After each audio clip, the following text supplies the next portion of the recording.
শুভ সকাল বন্ধুরা, কেমন আছো তোমরা সবাই? আশা করি তোমরা সবাই খুব ভালো আছো। আমরাও সবাই খুব ভালো আছি। তো সকাল হয়ে গেছে, সকালের কাজকর্ম আমি শুরু করে দিয়েছি। দেখো, প্রথমে ঘুম থেকে উঠে এখানে চলে এসেছি চিয়া সিড খেতে। তো চিয়া সিডগুলো ঘরে অনেক দিনই আছে, মাঝে মাঝে ভেজাই, মাঝে মাঝে খাই, রেগুলারলি খাওয়া হয় না। তো হাজব্যান্ড বললো নষ্ট হচ্ছে জিনিসগুলো, তো জন্য আবার দেখো কাল রাতে ভিজিয়েছিলাম, তো সেটা ঢাকা দেওয়া ছিল, তো এটা নাড়িয়ে নিলাম, নিয়ে দিলাম ওকে, ও বরকে দিলাম, বর খেলো। তারপর আমারও ছিল, আমি আর আমার ছেলে একটা ক্লাস থেকে খেয়েছিলাম। ছেলে খুব একটা ভালোবাসে না, খেতে চায় না। তো এদিকে কিছু আমন্ডও ছিল বাড়িতে, সেগুলো নষ্ট হচ্ছিলো, তো সেগুলো কিছু ভিজিয়েছিলাম। তো আমন্ডগুলো ভেজানোর পর এখানে দেখো আমি এগুলো হাত দিয়ে দিয়ে ছাড়িয়ে নিচ্ছি। এগুলো ভিজিয়ে রাখলে কী হয় বলো, খুব সহজে কিন্তু ছালটা উঠে যায়। তো এগুলো ছাড়িয়ে নিলাম, সেগুলো পরে আমার হাজব্যান্ড খেয়েছিল, ছেলে খেয়েছিল, আর আমি খেয়েছিলাম। তো প্রথমে আমার অ্যাকচুয়ালি সকালবেলায় উঠি না একটু চা খেতে বেশ ভালো লাগে। তো কি করবো আর, যেহেতু বললো যে প্রথমে এইগুলো ভালো হ্যাবিট করতে বলছে, বলো ভালো হ্যাবিট করো, তো বললাম ঠিক আছে, সকালবেলা এখন এটাই খাই, পরে চাটা খাবো। তো এইদিকে দেখো স্নান টান করে, মানে বাসি কাজকর্ম সমস্ত যা ছিল কমপ্লিট করে স্নান টান করে এদিকে চলে এসেছি। এসে আমি এখানে চা বিস্কিট খাচ্ছি। চাটা অবশ্য ছেলের বাবাই করেছিল। আর এদিকে আমি যতক্ষণ স্নান করছিলাম তখনও ভাতটাও বসিয়ে দিয়েছিল, তাতে আমার একটু সুবিধাই হয়, কাজটা অনেকটাই এগিয়ে গেল। তো চাটা খেয়ে আমি আবার রান্নার কাজের দিকে চলে গেলাম। এদিকে দেখো আমি এদিকে রান্নাও বসিয়ে দিয়েছি।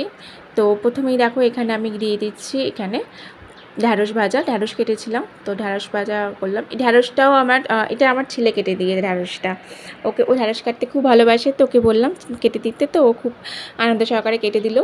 তো এইভাবে যদি সবাই মিলেমিশে একটু কাজ করি, তাতে আমার একটু সকালবেলা একটু হেল্প হয়ে যায়। মানে আমি যখন অন্য কাজ করছি, স্নান করছি বা পুজো দিচ্ছি, তখন যদি আমাকে একটু করে দেয়, এগুলো আমার খুব সুবিধা হয়ে যায়।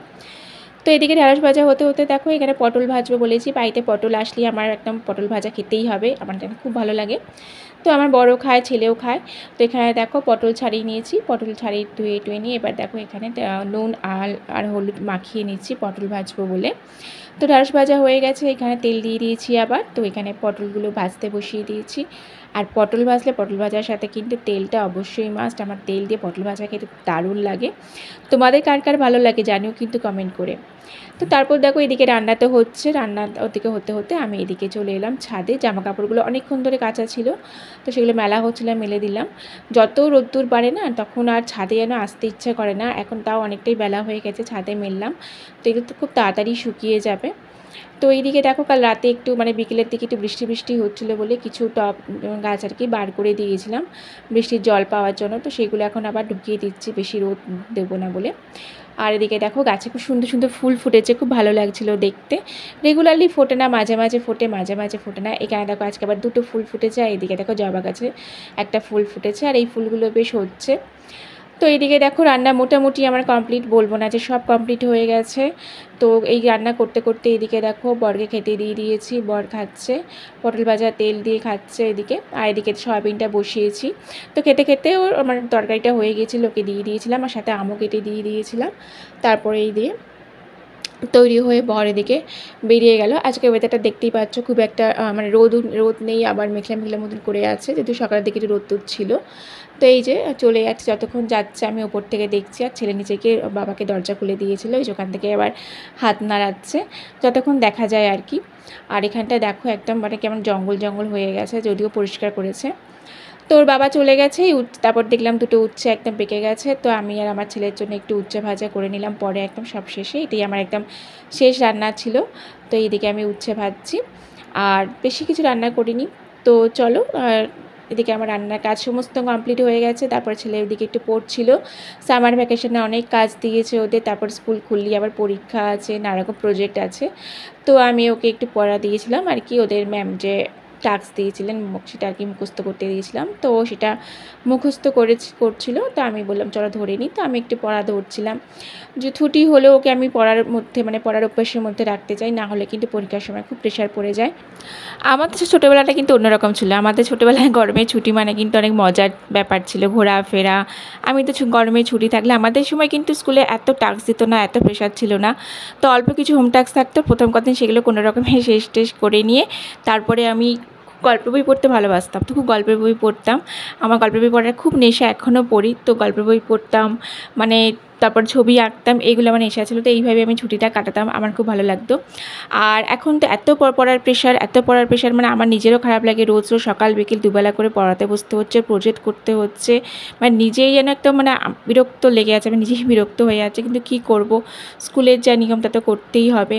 তো যাই হোক, ওকে খুব প্রেশার আমি দিই না, অল্প অল্প করে একটু একটু করে পড়া মুখস্থ করাচ্ছি, একদম অল্প অল্প করে করাই, যাতে ওর মানে ইচ্ছেটা নষ্ট না হয়, বা যেন ওর উপর প্রেশারটা যেন বেশি না পড়ে যায়। আর এইদিকে সকাল থেকে কিন্তু আমার ছেলে বলছিল, মা শরীরটা ভালো নেই, শরীরটা কেমন করছে, সকালবেলায় স্নান করতে চাইছিল না, তো গাটা কেমন বলছিল, মা কেমন লাগছে, ছ্যাক ছ্যাক করছে, এরকম আর কি বলছিল। তো যাই হোক, এটাকে পড়িয়ে দেখো, ওর আবার কালকে ড্রয়িং ক্লাস আছে বলে আমি বললাম মানে আমি দিলাম না, মানে বললাম কালকে ড্রয়িং ক্লাসের এইচডাব্লিউটা কমপ্লিট করো। তো বসে বসে দেখো এখানে আঁকছে, খুব সুন্দর। এটা কিন্তু রং করেছিল, নিজে রং করেছিল, তো আজকে আবার দেখো এখন এঁকেছে। বললাম, মা এখন আর রং করবো না, আবার সন্ধেবেলায় রং করবো। তা বললাম ঠিক আছে। ও বেশিক্ষণ একসাথে বেশি কিছু করতে চায় না, ওর ভালো লাগে না আর কি, তা জোর করলাম না, বললাম ঠিক আছে। তারপর দেখো খেতে বসবো, কিন্তু ছেলে বললো, মা আমার মাথাটা এখানে খুব ব্যথা করছে, একটু টিপে দাও। তো আমি বললাম ঠিক আছে, তুমি শো, একটু মাথা টিপে দিই। তো এখন দেখলাম বেশ গায়ে বেশ গরম, গাটা জ্বর আছে। তা বললাম ঠিক আছে, এখন চলো খেয়ে নিই, খেয়ে উঠে তোমাকে একটু জ্বরের ওষুধ খাইয়ে দেবো, বাড়িতে জ্বরের ওষুধ আছেই। সকাল থেকে বলছিল শরীরটা খারাপ, এখন দিলাম না, বেশ গাটা বেশ গরম গরম লাগছে। তো ওই জন্য এখন মাথা টিপে দিচ্ছি। তারপরে খেয়ে উঠে ওকে ওষুধ খাইয়ে দিয়েছিলাম। আজকে শরীরটা সত্যি ওর খুব খারাপই ছিল। তো বাচ্চাদের শরীর খারাপ হলে সত্যি ভালো লাগে না।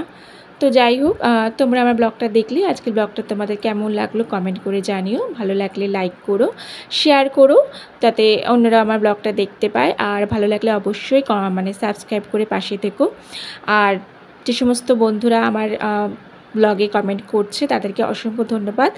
তাদের কমেন্ট পড়তে সত্যি আমার খুব ভালো লাগছে। এইভাবে তোমরা আমাকে কমেন্ট করো, ভালো মন্দ যেরকমই হোক কমেন্ট করো, কীরকম দেখতে চাও, বা ব্লগ আরও কীভাবে করলে তোমাদের ভালো লাগবে, বা কিছু সাজেশন থাকলে অবশ্যই আমাকে দিও, সেটা আমি নিশ্চয়ই শোনার চেষ্টা করব, বা সেভাবে আমি ব্লগ করার চেষ্টা করব। তোমাদের কমেন্ট পেলে কিন্তু আমার ভিতর থেকে মানে কাজ করার একটা এনার্জি চলে আসে, আরও ভালো ভালো কাজ করতে ইচ্ছে হয়, মনে হয় যে না তোমরা আমার ব্লগ দেখছো, পছন্দ করছো, তাহলে আরও নতুন নতুন ব্লগ করি। তো যাই হোক, সবাই ভালো থেকো, সাবধানে থেকো, দেখা হবে নতুন ব্লগে।